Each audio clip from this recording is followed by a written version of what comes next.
Nous allons nous lever pour la lecture de la parole de Dieu. La lecture ne sera pas longue ce matin. Nous lisons dans le livre des Actes des Apôtres au chapitre 13. Je vais lire juste un verset, le verset 36. Actes des Apôtres, chapitre 13.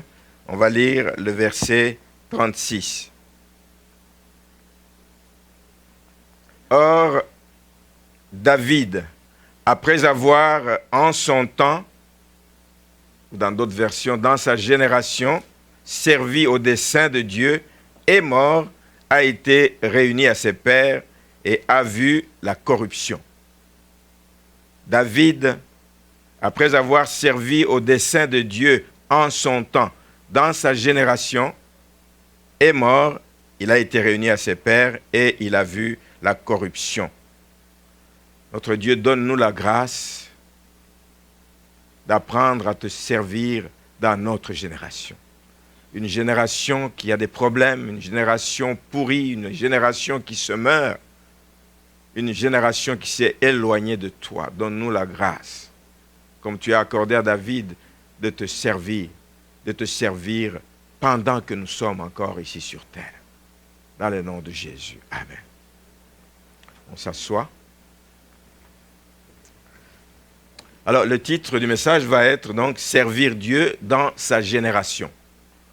C'est un appel, c'est une prière, c'est tout en même temps. Servir Dieu dans sa génération. Si Dieu nous garde en vie, c'est pour le servir.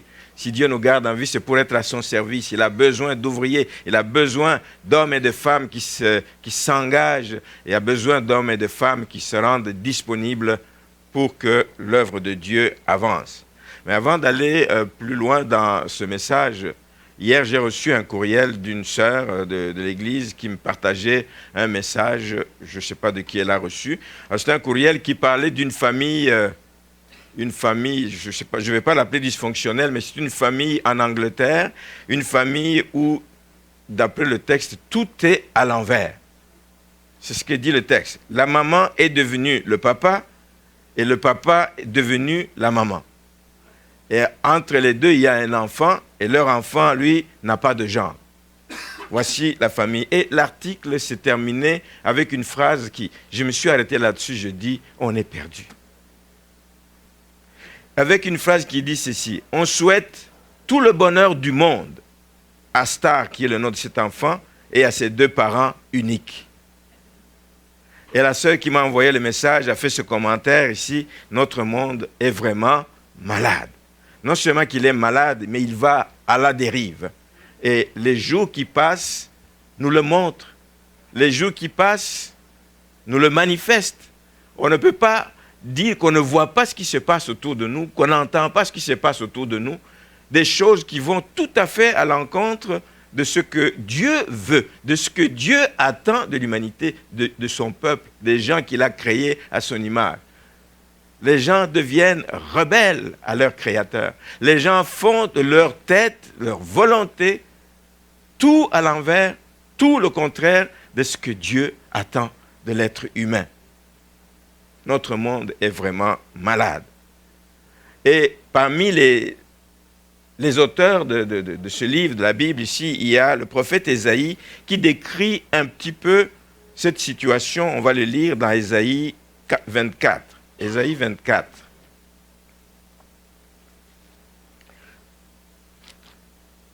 Ésaïe 24, on va lire deux versets, 19.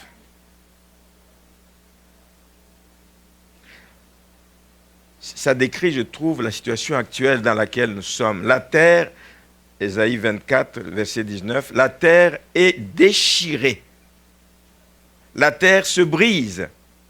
La terre chancelle. La terre chancelle comme un homme ivre. Elle vacille comme une cabane. Plus tard, son péché pèse sur elle. Elle tombe et elle ne se relève plus. Voici la terre sur laquelle nous vivons.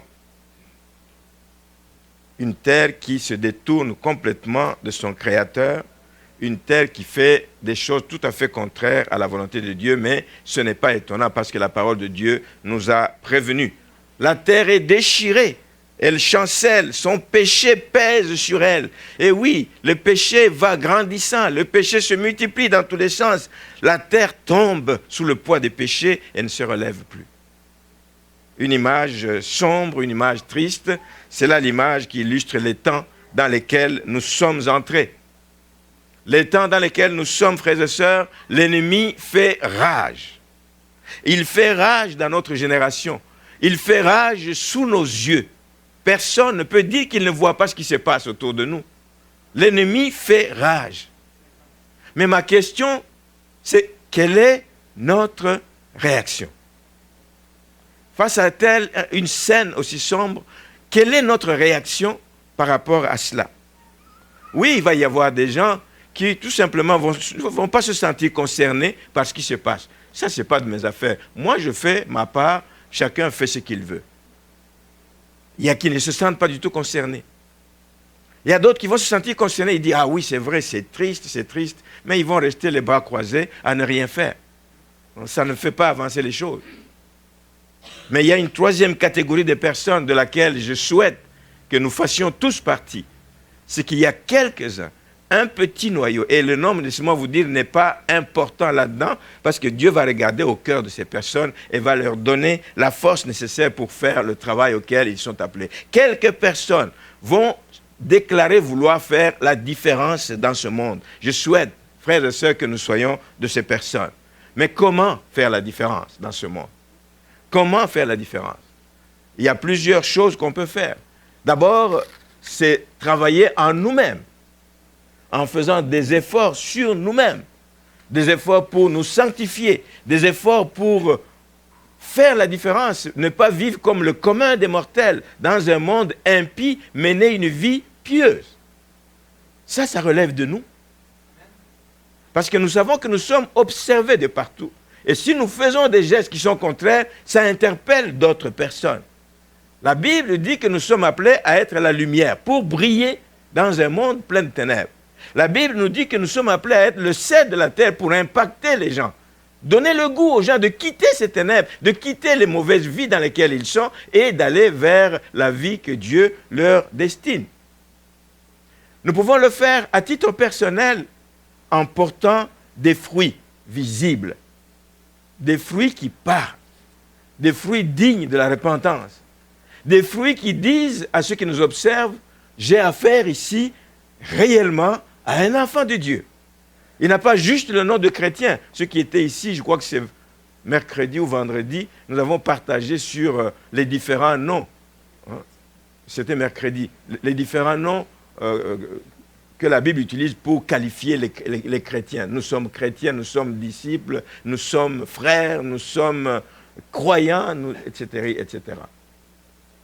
Ces choses ne doivent pas être juste des étiquettes. Ça doit refléter notre vie intérieure. Ça doit refléter ce que nous vivons, comment nous nous comportons dans la société, pour que les gens puissent dire, oui, comme Antioche, on les a appelés chrétiens parce qu'on l'a vu qu'ils vivaient comme Christ. L'exemple de Christ, on le retrouvait dans leur vie. Voici la première chose que nous pouvons faire pour faire la différence, c'est travailler, faire des efforts dans notre propre vie pour mener une vie de sanctification dans un monde impie. La deuxième chose, qui est encore du domaine du possible, qui est encore de ce que Dieu nous demande, c'est pas juste de vivre pour nous, pour plaire à Dieu, etc., mais c'est juste penser à toutes ces multitudes qui se perdent, toutes ces multitudes que si rien ne se passe, vont tout droit en enfer. Et parmi ces multitudes, n'oubliez pas que nous avons nos membres de famille, certains de nos membres de famille qui ne sont pas encore convertis. On ne peut pas rester indifférent. C'est impossible. On ne peut pas rester indifférent. C'est de leur annoncer la bonne nouvelle. Et il n'y a qu'une bonne nouvelle, c'est la bonne nouvelle de ce que Jésus-Christ a accompli à la croix. La bonne nouvelle de Golgotha, la bonne nouvelle de Jésus-Christ mourant à la croix pour nos péchés, prenant notre place, étant flagellé, etc. Il est mort, il est ressuscité, et il est allé nous préparer une place. Voici la bonne nouvelle. Pour ceux qui sont rétrogrades, voici la bonne nouvelle. Pour ceux qui sont tout simplement païens, voici la bonne nouvelle. Et si nous annonçons la bonne nouvelle, Ce n'est pas nous qui convertissons ces personnes, c'est le travail de Dieu lui-même. C'est le Saint-Esprit qui va les convaincre de péché quand ils auront entendu la bonne nouvelle. Pour avoir le salut en Jésus-Christ, il faut reconnaître son état de péché. C'est tout ce que nous devons dire. Il y a une possibilité de sortir de cet état. Les portes sont ouvertes, donne ta vie à Jésus-Christ et les choses vont complètement changer. Tu as un avenir assuré d'avoir une place, d'avoir un nom dans le livre de vie. Donne ta vie au Seigneur. Annoncer la bonne nouvelle, ça relève de nous. Voici quelque chose d'autre que nous pouvons faire, que nous devons faire. Que nous ne faisons pas assez, mais que nous devons faire. Frères et sœurs, les occasions sont nombreuses. L'évangélisation, ce n'est pas juste des grosses campagnes où on va en grand groupe quelque part. Non. L'évangélisation, c'est chaque jour, chaque instant, avec la personne que tu côtoies. Tu évangélises par l'exemple que tu donnes, mais tu évangélises aussi en ouvrant la bouche et en parlant de Jésus-Christ, en parlant des merveilles qu'il a accomplies, en parlant du plan. Il y a des desseins que Dieu a pour la vie de l'être humain. Il n'a pas abandonné l'être humain qu'il a créé à son image. Vivre n'importe comment, il a fait un plan. Un plan de salut existe qui nous permet de sortir de cette crise et qui permet de toutes ces personnes qui sont encore dans l'ignorance de sortir de cette crise. La troisième chose que nous devons faire comme chrétiens, c'est de ne pas négliger les signes de plus en plus évidents de ce qui se passe autour de nous et qui évoquent la fin du monde, qui évoquent les derniers temps. Il y a plusieurs textes, je ne vais pas tous les lire, il y a plusieurs textes qui nous parlent des signes. À la fin des temps, Ésaïe 5, 20 nous dit que dans ce monde aujourd'hui, on va commencer à appeler le mal bien et le bien mal. N'est-ce pas ce que nous vivons? Tous, nous avons grandi dans un certain cadre, dans une certaine communauté. On savait que ça, c'était mal. On savait que ça, c'était pas digne d'un enfant de Dieu. On savait que ce n'était pas bon. Même pour les païens, il y a des choses, on savait que ce n'était pas bon. Mais toutes ces choses qu'on nous a apprises que ce n'était pas bon, aujourd'hui, le monde dit, c'est bon. Et ce qui était bon, c'est ça qui est mal. La Bible le dit. Quand nous voyons ces choses arriver, disons-nous que nous nous approchons de la fin des temps. Il y a d'autres textes. Matthieu chapitre 16, je vais lire. Je vais lire quelques versets.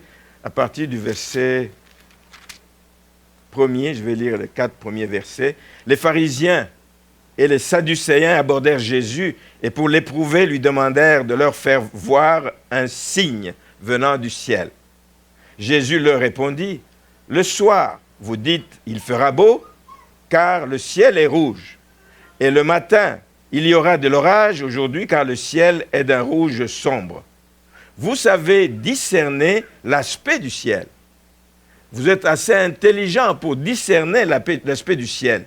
Et vous ne pouvez discerner les signes des temps. » Il y a des signes des temps que nous devons pouvoir discerner. Amen. La Bible nous en parle. Il y a des signes des temps que nous devons pouvoir discerner. Et nous allons lire dans un autre texte, dans 2 Timothée chapitre 3.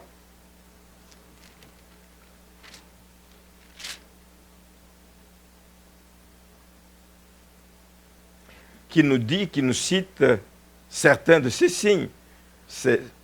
À partir du verset 1er, sache que, c'est Paul qui écrit à son fils Timothée, sache que dans les derniers jours, il y aura des temps difficiles. On les vit. On vit des temps difficiles. Car les hommes seront égoïstes, amis de l'argent, fanfarons, hautains, blasphémateurs, rebelles à leurs parents, ingrats, irréligieux. Nous le vivons chaque jour et de plus en plus. Les églises se vident. Les églises se vident. Même des gens qui ont connu le Seigneur des années n'ont plus le goût d'aller à l'église. Irréligieux, insensibles, déloyaux. La loyauté disparaît de la société. J'aime la loyauté. J'aime être loyal. La loyauté disparaît de plus en plus. Calomniateurs, intempérants, cruels, ennemis des gens de bien, traîtres, emportés, enflés d'orgueil, aimant le plaisir plus que Dieu. N'est-ce pas ce que nous vivons aujourd'hui? Dimanche matin, les enfants de Dieu savent que c'est le jour du Seigneur. C'est le temps d'aller au culte, matin ou soir ou après-midi, dépendamment des églises. Mais dimanche, c'est le jour du Seigneur. On a hâte quand on se lève. On a hâte déjà la veille, on prépare ses habits. Qu'est-ce que je vais mettre demain pour aller à l'église? On a hâte parce que c'est important, c'est un rendez-vous important. Mais aujourd'hui, non. Les plaisirs passent avant. J'ai mon match de ceci, j'ai mon ci, j'ai mon ça. J'ai ma gang de ceci, nous devons aller ici, nous devons aller là-bas. Frères et sœurs, c'est des signes des temps. Les gens vont avoir l'apparence de la piété, mais qui vont renier tout ce qui en fait la force. J'ai toujours pensé à une image quand j'étais petit. Elle sait ce que je vais dire, parce que quand j'étais petit, c'était à l'église catholique, il y a une maman, là, une dame d'un certain âge, qui vivait dans le désordre. Mais au moment de la communion, là, elle allait toujours la première, pencher comme ça. Là. Et pencher comme ça, elle a avancé.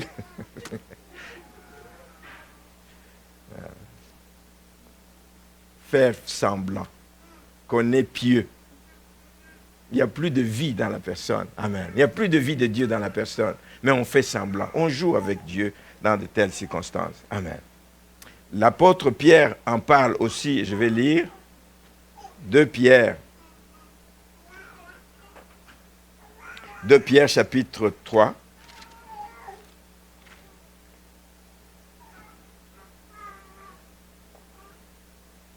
Je vais lire du verset 1er jusqu'au verset 3. Voici déjà, bien-aimés, la seconde lettre que je vous écris, parce qu'il leur parle de la certitude de la venue du Seigneur. Frères et sœurs, il y a une chose, vous pouvez douter de tout, mais ne doutez pas de ça. Parce qu'il revient bientôt. Il l'a dit, il revient bientôt. Amen. La seconde lettre, c'était tellement important qu'il leur en parle. Voici déjà la seconde lettre que je vous écris. Dans l'une et dans l'autre, je cherche à éveiller par des avertissements votre saine intelligence, afin que vous vous souveniez des choses annoncées d'avance par les saints prophètes et du commandement du Seigneur et Sauveur enseigné par vos apôtres. Sachez avant tout que dans les derniers jours, ce que nous voyons encore, il viendra des moqueurs avec leur raillerie. Aujourd'hui, l'église, c'est la risée de tout le monde. Et vous allez encore dans l'église, wow, vous perdez votre temps. Vous n'avez pas compris, vous n'avez pas encore compris que c'est de la vaste blague, c'est de la farce.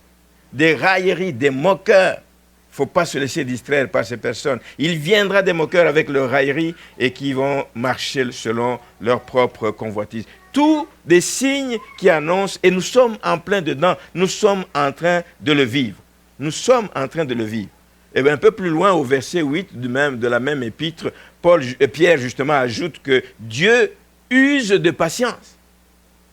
Dieu use de patience parce qu'il veut que tous arrivent à la repentance. Mais comment viendront-ils à la repentance si personne ne leur parle du salut en Jésus-Christ? Comment parlera-t-on du salut en Jésus-Christ si personne ne sort pour ouvrir la bouche, si on n'envoie pas des missionnaires là où il n'y a pas d'église? Comment cela arrivera-t-il? Ça fait partie de nos responsabilités. Amen. Amen.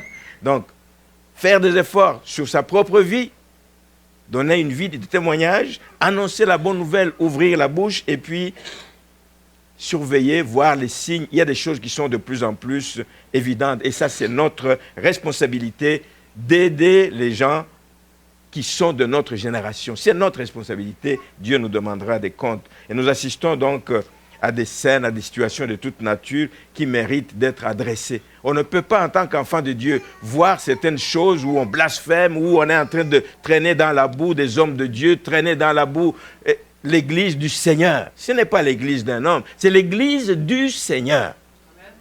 C'est lui le maître de l'église. Et on n'arrive pas à comprendre que c'est lui le maître de l'église.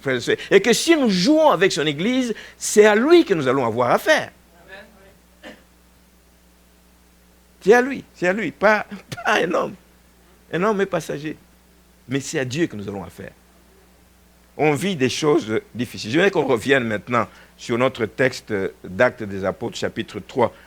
Le texte nous parle lui-même de David. David, le roi David, Et le texte nous confirme donc que voici un homme qui, pendant sa génération, est parvenu à servir Dieu. C'est Acte 13, 36. David est parvenu, malgré que dans son temps, tout n'était pas non plus rose, tout n'était pas nécessairement facile. Il y a des gens qui se détournaient de Dieu, il y a des mauvaises choses qui se passaient en son temps, mais lui, il est parvenu pendant ce temps à servir Dieu, pendant qu'il était vivant. Mais qu'est-ce qui l'a aidé?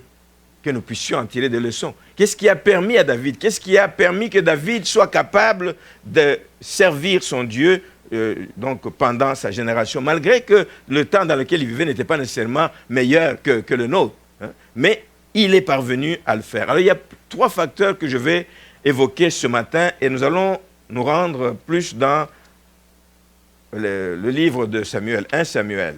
On va lire quelques passages dans 1 Samuel à partir du chapitre 13, puis on va voyager un peu là-dedans.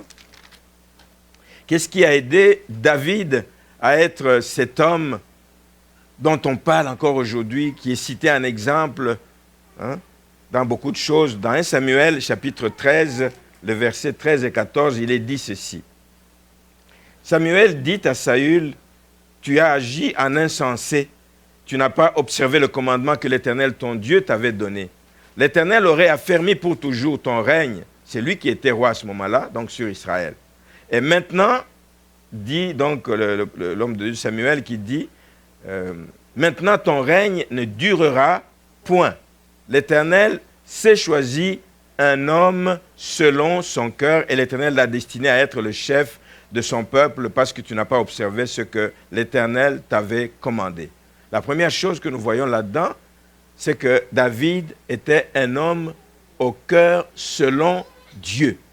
Il y a un cœur que Dieu veut que nous ayons vis-à-vis de lui, vis-à-vis des choses du royaume, vis-à-vis de l'Église, vis-à-vis de nos frères et de nos sœurs. Il y a un cœur que nous devons avoir.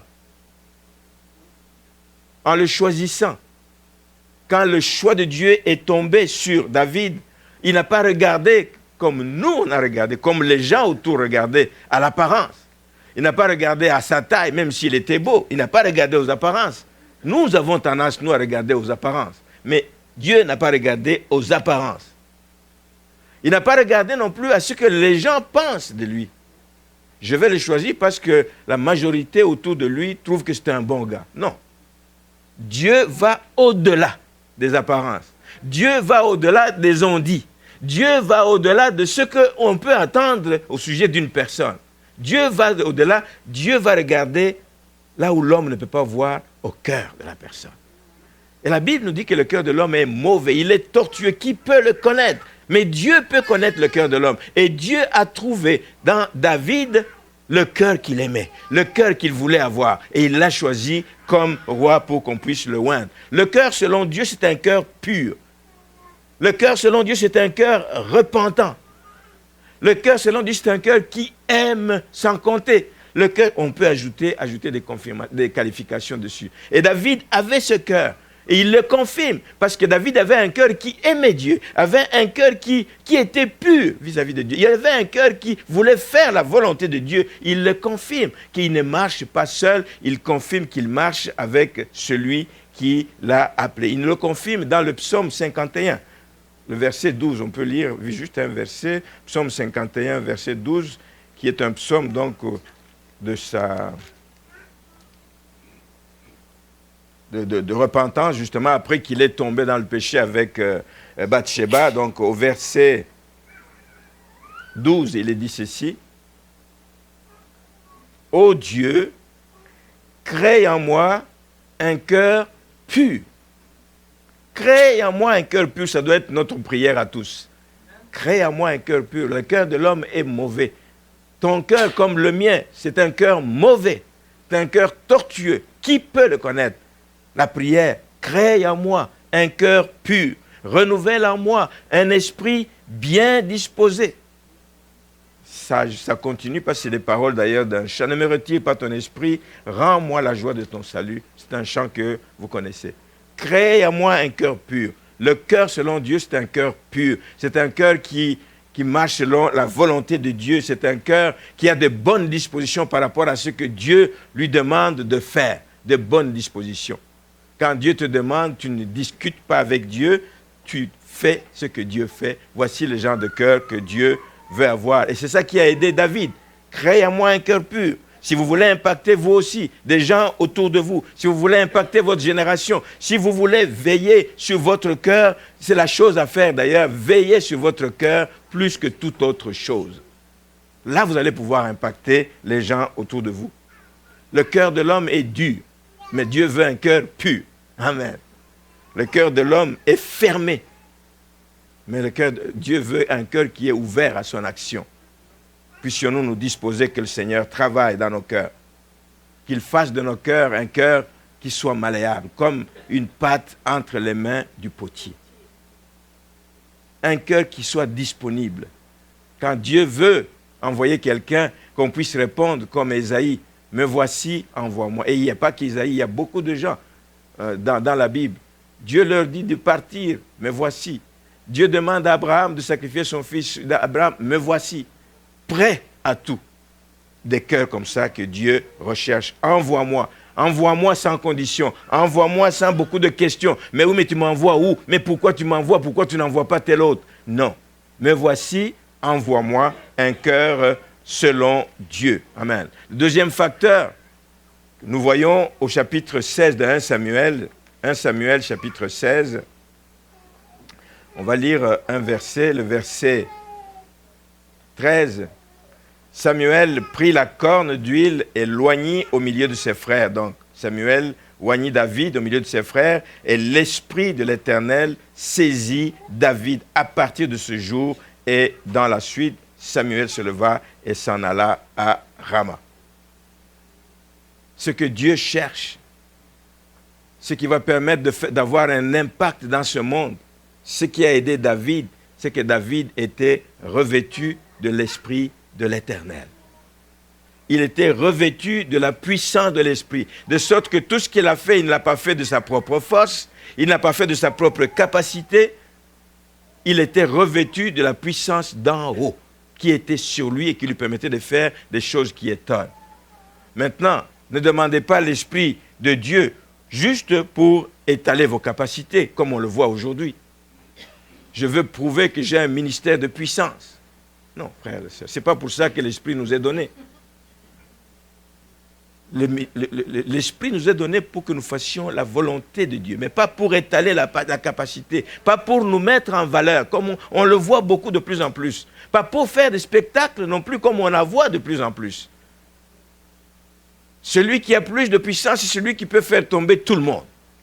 J'ai vu il y a 2 jours une scène, écoutez, c'est triste, c'est à en pleurer tout simplement. Je ne sais pas dans quel pays ça se passe. Je peux pas imiter ce que j'ai vu là, mais c'est du spectacle pur et simple. Donc, c'est un homme de Dieu qui prenait un micro comme ça, et puis il va en courant dans des gens qui sont sur une rangée. Il n'arrive même pas que tout le monde tombe à terre. Il relève le micro, les gens se relèvent. Et il fait... J'ai dit, mais ça donne quoi? Ça change quoi? Et dans la vie de ces gens, sinon que amuser la galerie, le spectacle, et prouver que j'ai de la puissance. Mais cette puissance n'était pas donnée pour toi. Cette puissance était donnée pour servir aux intérêts du royaume, pour faire avancer l'œuvre de Dieu, pour sortir les gens des ténèbres, les amener à l'agréable lumière des enfants de Dieu. Voilà pourquoi cette puissance est donnée. David s'est servi de cette puissance pour faire le travail que Dieu l'appelait à faire. Il savait qu'il allait être le bon berger d'Israël. Il savait qu'il allait s'occuper du peuple de Dieu et Dieu lui a donné des capacités. Amen. Je vais parler un petit peu, en 2 mots, de ces manifestations spirituelles qu'on désire tellement, des manifestations. J'ai souvent entendu, on veut du surnaturel chez nous aussi. Mais le surnaturel, on ne télécommande pas. On ne télécommande pas le surnaturel. Je vais juste te rappeler que parmi les manifestations spirituelles qui étonnent, qui attirent les gens, il y en a qui sont d'origine diabolique. Purement et simplement. Mais les gens se laissent berner ici et là. Nous devons faire attention. Nous devons faire attention. On ne doit pas oublier qu'il y a des manifestations. L'ennemi travaille. Et il travaille, il vient travailler même dans les églises aujourd'hui. Nous devons faire attention. Les meilleures manifestations de l'esprit, je dirais, c'est des manifestations intérieures. Quand il y a un travail qui est fait à l'intérieur de la personne, il produit des fruits qui parlent. Il produit des fruits dignes de la repentance. Voici ce que nous devons chercher. Être touché au plus profond de notre être. Que l'Esprit nous convainque de péché, qu'il nous convainque que nous ne marchons pas selon les voies de Dieu, des dispositions intérieures, ce que la Bible appelle les fruits de l'Esprit, qui sont évoqués dans Galates. L'amour, la joie, la paix, Galates 5, 22, 23, la patience, la bonté, la bienveillance, c'est des choses intérieures. Quand ces choses sont en nous, ça se répercute sur l'extérieur. Ça se répercute sur l'extérieur. Ça ne veut pas dire qu'il ne doit pas y avoir de manifestations extérieures, mais on recherche tellement des choses pour voir avec nos yeux. Mais que le Seigneur travaille d'abord en nous, qu'il nous façonne, qu'il nous façonne. La puissance de l'Esprit qui nous est donnée, frères et sœurs, c'est pour permettre à une personne, à une église, d'exécuter les mandats que Dieu lui a confiés. Quel est le mandat de l'église? Aller faire de toutes les nations des disciples. Allez, faites de toutes les nations des disciples. Oui, en faisant ce travail, on va pouvoir guérir des malades ici, on va pouvoir prier pour des gens, les gens vont être sauvés. Toutes ces choses vont arriver, mais la mission première, c'est de faire des disciples. On a mis ça de côté, mais tout le monde court derrière la puissance, la puissance, la puissance. Je n'ai rien contre. Mais si Dieu trouve qu'on en a besoin, il va donner cette puissance au moment opportun pour le travail que nous faisons. Amen. Merci Seigneur. La puissance de l'Esprit, c'est pour exécuter les tâches qui nous sont assignées. Et David s'en est servi. Amen. Il savait ce qu'il devait faire. Et il savait que tout ce qu'il faisait, il le faisait avec et grâce à l'Esprit de Dieu qui était en lui. L'Esprit de Dieu était pour lui un partenaire. Il ne pouvait rien faire sans l'Esprit de Dieu. L'Esprit de Dieu était comme un partenaire. Il était conscient. Il était conscient. C'est pour ça que devant les dangers, il n'avait peur de rien. Quand il en parle, lui, dans 1 Samuel 17, le verset 37, qui parle comment l'Éternel m'a délivré de la gueule des lions. Tout petit enfant, il avait une puissance que personne ne pouvait expliquer.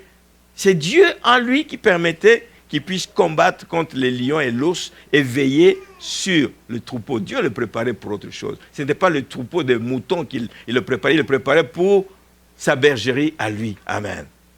Merci Seigneur. 1 Samuel 17, 46, 47 aussi, lorsqu'il est en face de ce géant, de Goliath,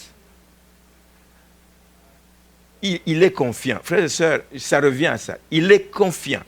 Il n'a pas regardé à sa petitesse, il n'a pas regardé à sa taille, il n'a pas regardé à son âge, il n'a pas regardé à la taille de l'autre personne, mais il savait que celui qui était en lui était puissant, était capable, parce que lui, David, marchait au nom de l'Éternel des armées. L'autre marchait selon sa force, selon les armes et les lances, mais lui marchait au nom de l'Éternel des armées. Il se dit, je suis maintenant, dans le travail que je vais faire, je suis un ambassadeur.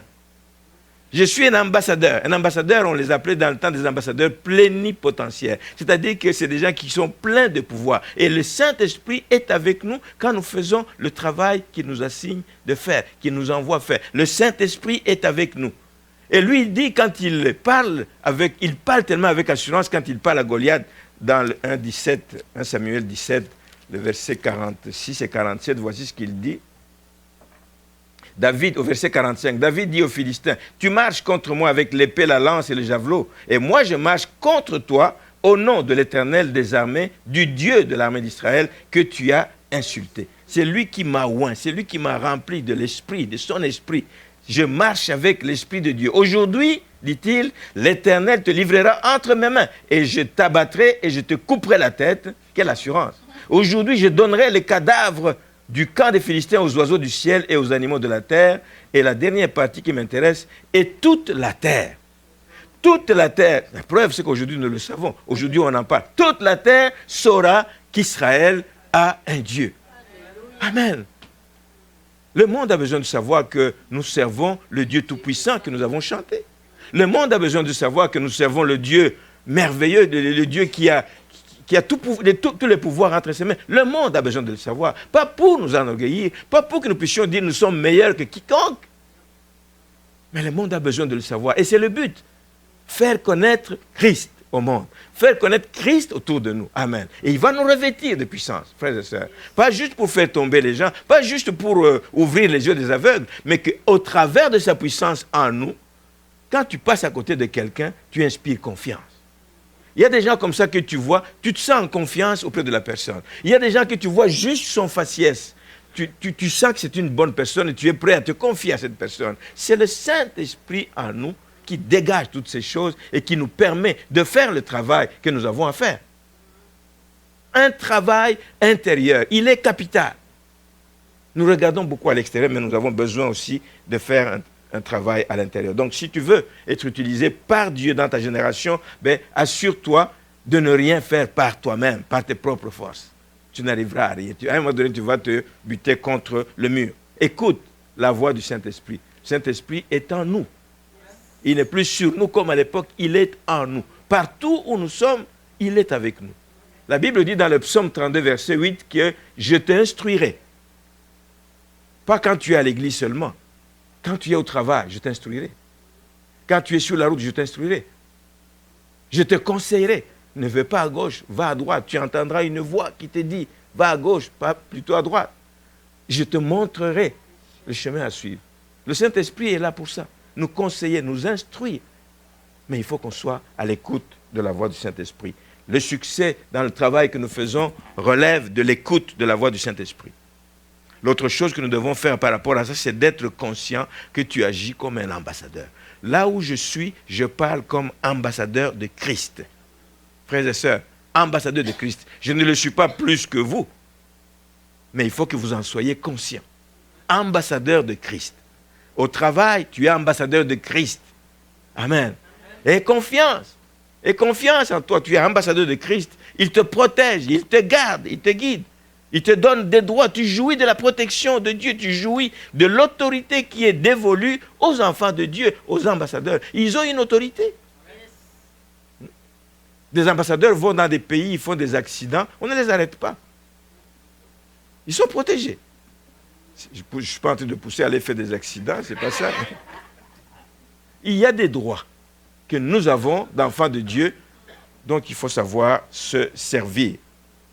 Je marche, dit-il, au nom de l'Éternel des armées. Et je vais terminer avec le troisième facteur qui a permis à David, qui peut nous permettre aussi de faire de l'impact, d'avoir de l'impact autour de nous. C'est que David était aussi un homme qui était constamment à l'affût des occasions d'agir. Un enfant de Dieu n'a pas été créé, n'a pas été appelé pour s'asseoir. Un enfant de Dieu a été appelé pour être actif dans le champ missionnaire, a été appelé à être actif dans la moisson, a été appelé à être actif autour de lui et toujours prêt à servir. Un enfant de Dieu, ce n'est pas juste pour s'asseoir et attendre d'aller au ciel. Il y a une mission qui nous est confiée, donc il faut être prêt à servir, il faut être prêt à rendre service. Et David, quand on le décrit dans le chapitre 17, j'ai pris juste 3 passages où on montre que c'est quelqu'un qui courait tout le temps. Il courait. Chapitre 17, le verset 22. Ce qu'il faisait, il le faisait en courant. Pas de temps à perdre. Amen. Pas de temps à perdre. 17, 22 dit ceci. David, donc son père l'a envoyé pour amener la provision à ses frères qui étaient sur le champ de bataille. Le verset 21 dit « Israël et les Philistins se formèrent en bataille, armée contre armée. Et David remit les objets qu'il portait entre les mains du gardien des bagages, donc tout ce qu'il a amené pour ses frères, et il courut vers les rangs de l'armée. » Lui, on ne l'a pas envoyé aller se battre, on lui a envoyé apporter, mais il a couru parce qu'il était curieux. Il veut dire, y a-t-il quelque chose que moi aussi je peux faire? Tout jeune, tout petit qu'il était. Aussitôt arrivé, il demanda à ses frères comment il se portait et la suite est là. Il courait. Un enfant de Dieu doit être en train de courir. Hein? La Bible dit aux Galates, vous couriez si bien, qu'est-ce qui vous a arrêté? N'arrêtez pas votre course, nous sommes dans une course. Nous sommes dans une course, frères et sœurs, il y a quelque chose qui nous attend de l'autre côté, c'est une couronne de gloire. Amen. Courons pour l'attraper, courons parce qu'elle nous attend. Nous sommes dans une course où on n'a pas de temps à perdre dans des niaiseries à gauche, dans des discussions futiles, inutiles à droite. Courir dans le service que le Seigneur nous a confié. Il courait aussi, on le voit au verset 35. Quand il parle justement de cette expérience, à partir du verset 34, David dit à Saül, « Ton serviteur faisait paître les brebis de son père, et quand un lion ou un ours venait enlever une du troupeau, je courais après lui. Je le frappais et j'arrachais la brebis de sa gueule. Un homme actif, il courait. S'il se dressait contre moi, je le saisissais par la gorge, je le frappais et je le tuais. » Verset 48, et on termine.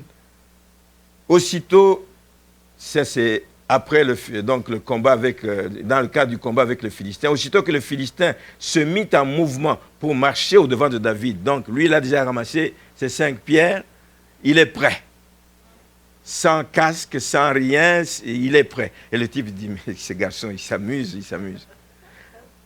Aussitôt que le Philistin se mit en route pour marcher au-devant de David, il n'a pas reculé. David courut, mais dans la direction du Philistin. Il courut sur le champ de bataille à la rencontre du Philistin. Courir pour aller arracher ceux qui souffrent des mains de l'ennemi, pour aller arracher ceux qui sont dans les ténèbres. Courir, on n'a pas de temps à perdre. Les temps sont courts, Christ revient bientôt. Il y en a des millions qui vont aller en enfer si nous continuons à attendre, si nous continuons juste à observer sans rien faire. Courons, on n'a plus de temps à perdre comme enfants de Dieu. Amen. Alors si tu veux servir Dieu dans ta génération, il ne faut pas passer à côté de toute occasion. Toute occasion est bonne pour parler de Christ. Ne passe pas à côté de chaque occasion d'agir, que ce soit dans l'église, que ce soit dans une famille, pour aider quelqu'un, etc. Y a-t-il des besoins dans l'église? Je ne passe pas à côté. Qui fera ça si ce n'est pas dans l'église qu'on le fait? Je me lève, je m'annonce, je dis, moi je ferai le travail. On a besoin de quelqu'un pour telle histoire, je m'annonce, je vais faire ce travail. Amen. Courir sans jamais arrêter. Donc, pas passer à côté des occasions d'agir, pas passer à côté des occasions de se rendre utile, pas passer à côté des occasions de témoigner, pas passer à côté des occasions d'inviter les gens à l'église. Nous sommes une église qui n'invite pas beaucoup. Vous êtes d'accord avec moi? Il faut que ça change. Il faut inviter les gens à l'église. Pas une fois. S'il n'est pas venu la première fois, il faut l'inviter une deuxième fois.